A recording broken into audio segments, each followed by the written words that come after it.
Hello Internet! Today I want to talk about 20 reasons why I switched from FL Studio to Ableton as a power user. FL Studio is a modular program based on patterns and creative freedom, reinforcing a modular workflow system.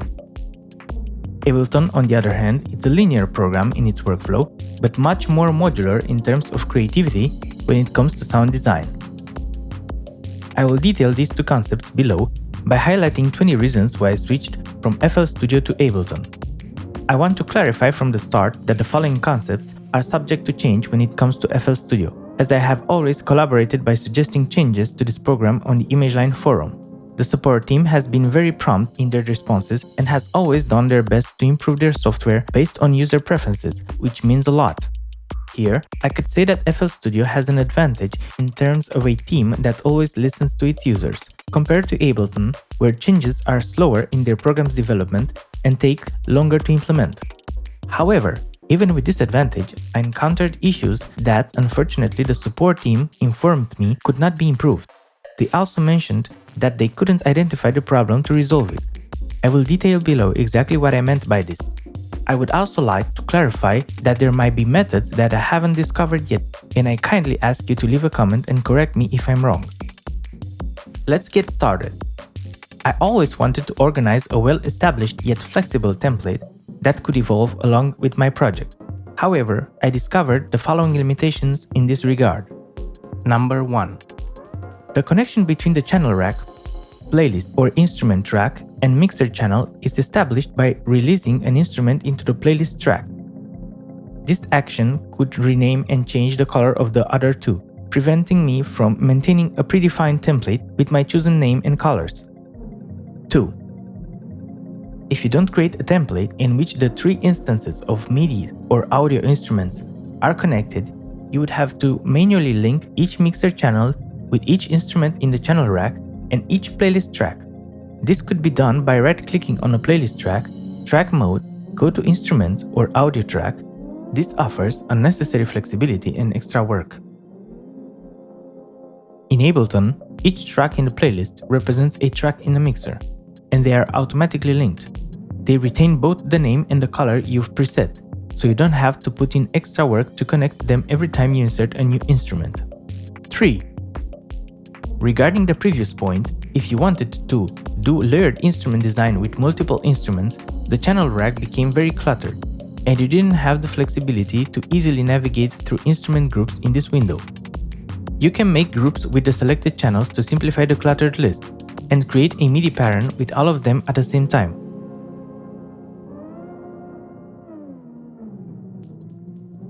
Or choose the option Create Layer with selected channels.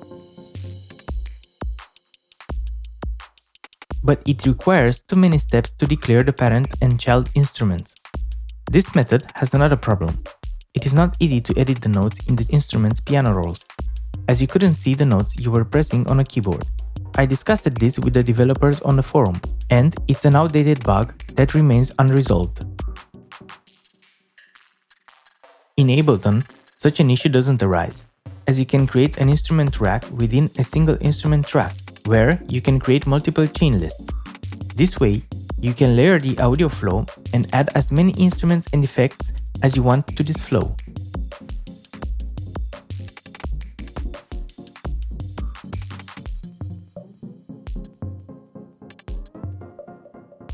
Four. The equivalent of Ableton Instruments Rack in FL Studio would be Patcher. However, once again, it requires too many extra steps to be added into a channel rack, and everything is located in a new window, which requires opening additional windows, making very convoluted and hard to manipulate. As a result, you ended up creating multiple layers of playlist tracks to layer the sounds, each with its own mixer channel, which you had to rename, color, and move manually, resulting in extra work. 5. Both the organization of racks and the arrangement of clips into patterns require an enormous amount of time to stay organized in large projects, and I don't think anyone actually does this. You simply end up searching for clips using the Select Clips function in the playlist or vice versa. 6. To modify any audio or MIDI clip in the playlist, It's not enough to duplicate it. After you duplicate it, you have to access the menu on the top left of the clip and select the Make Unique Pattern option. Otherwise, any modification you make in that pattern will be reflected in all its other duplicates. However, they recently introduced a shortcut to do this automatically. You drag the clip with left click, hold down the shortcut Shift+V, and then release the left click button. In Ableton, every MIDI and audio clip is independent. You don't have to create a new instance. Any edits you make to the specific clip pattern are retained only in the specific clip pattern.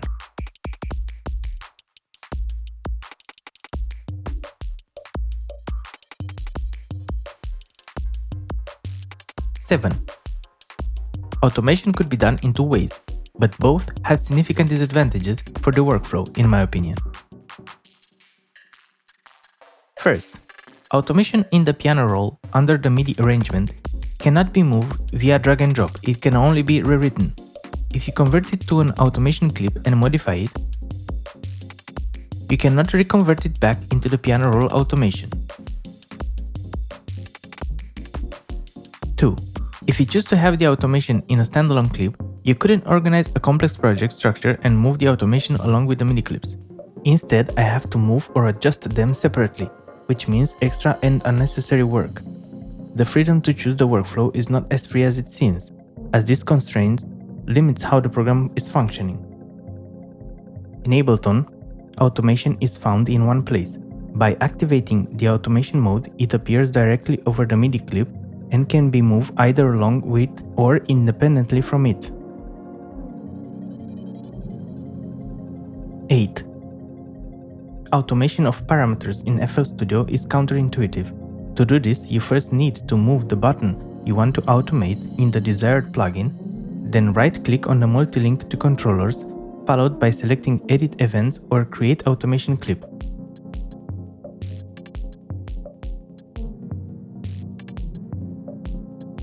In Ableton, everything is much simpler. Once you've inserted the desired plugin, go to the arrow button in the device title bar. Once you click it, all the parameters that can be automated will be shown. You just have to right-click on the desired parameter and select Show Automation or Show Automation in New Lane.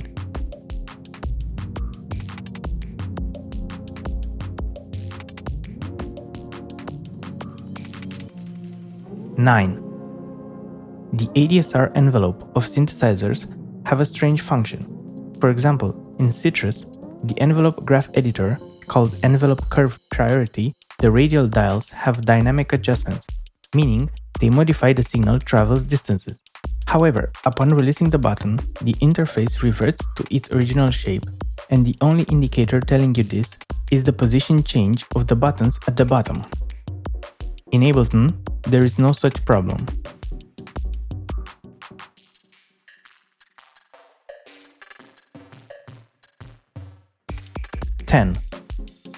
The browser is very confusing, and deleting an automation requires entering a subdivision of the project tree where you have to delete it from there.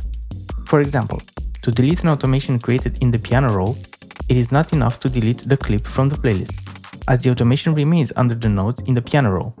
To delete it permanently, you need to go to the browser, Current Project, Patterns, the specific pattern you want to delete, right-click on the specific automation, Edit Events, select All by Ctrl-A, and then delete. Now you can be sure the automation is gone.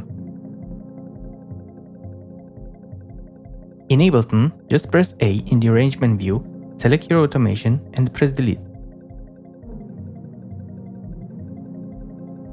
11. You cannot move effects in the mixer through drag and drop between different mixer channels, only by Ctrl plus scroll on the same mixer channel. To maintain the edits on the effect you want to copy, you have to drag the file icon and release it into the desired mixer channel. In Ableton, you can move effects along with their settings via drag and drop anywhere.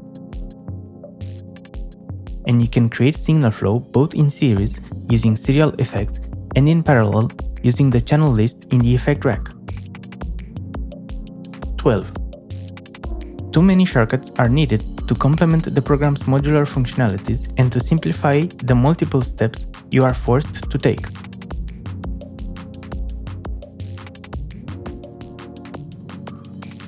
13. The pitch bend of a musical note requires inserting a note that performs the pitch bend.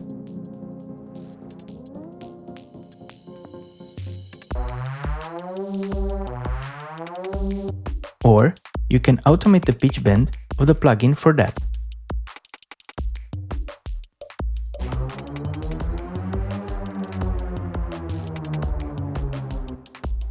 In Ableton, you can do this by editing the MIDI pitch bend envelope in the content editor under the MPE tab, where the pitch bend envelope can be adjusted in semitones according to your preference. 14. A disadvantage of both programs is that they do not feature ARA functionality, which could integrate Melodyne to analyze an audio file in real time. 15. Plugin Snapshot functionality started to malfunction in FL Studio for newer Native Instruments plugin.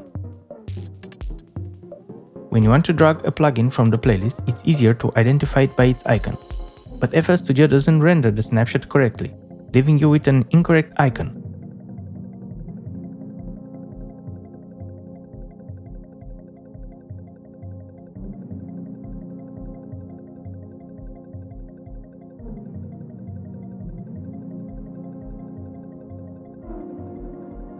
After discussing this with the developers, they informed me that it's an issue with Native Instruments' newer plugins and that it might never be resolved. In Ableton, there is no snapshot function. You just press Ctrl F, search for the plugin you need, and drag and drop wherever you want. 16. You cannot do time stretching directly into the playlist. You have to enter in new time to make the adjustment there, and then drag the edited version back into the playlist.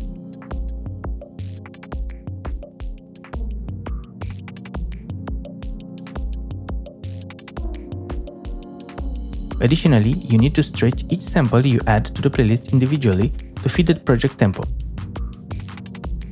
In Ableton, time stretching can be done directly into the clip content editor by adjusting the time warp markers to your needs.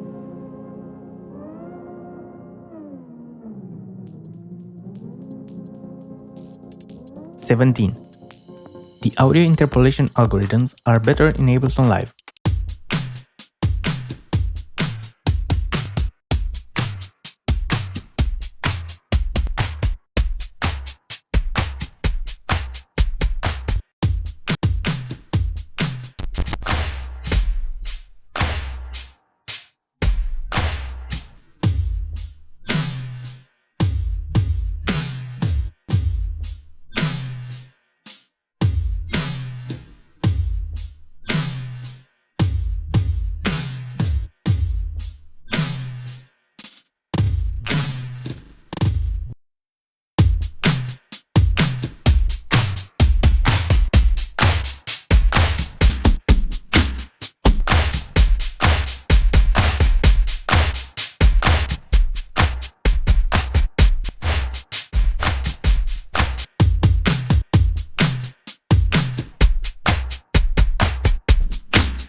(18) FPC drum is quite cumbersome, and each instrument on each pad must be remapped in the mixer. Whereas in Ableton, this happens automatically in the drum rack.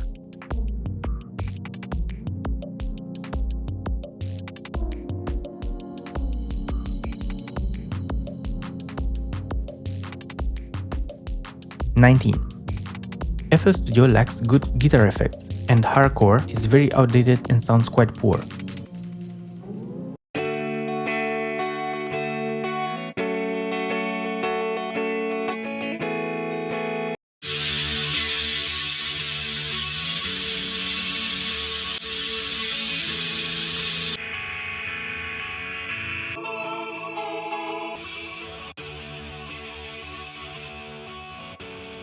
In Ableton, you have very good guitar effects, such as pedal, amp, cabinet, and overdrive, and you can combine them to your needs.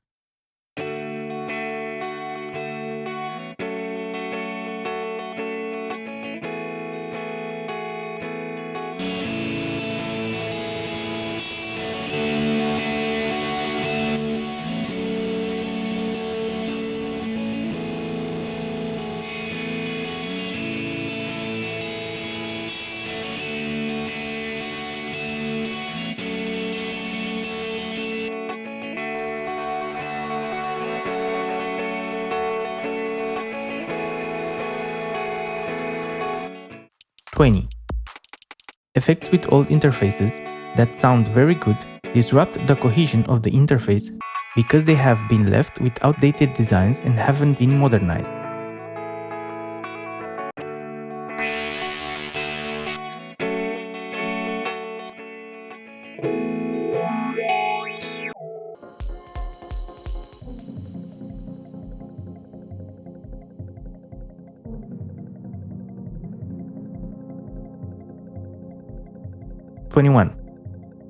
Slicex is quite counterintuitive and advanced for my taste, while Slicer is too simplistic.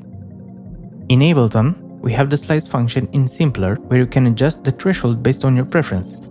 A more advanced version of Slicer, where you can send every slice to a drum rack by right-clicking into the sample display and press Slice to a drum rack. A much faster way than to assign every slice to a new mixer channel like in Slicex. I would also appreciate if you could leave a like, share and a comment if you enjoyed my video. See you in the next one.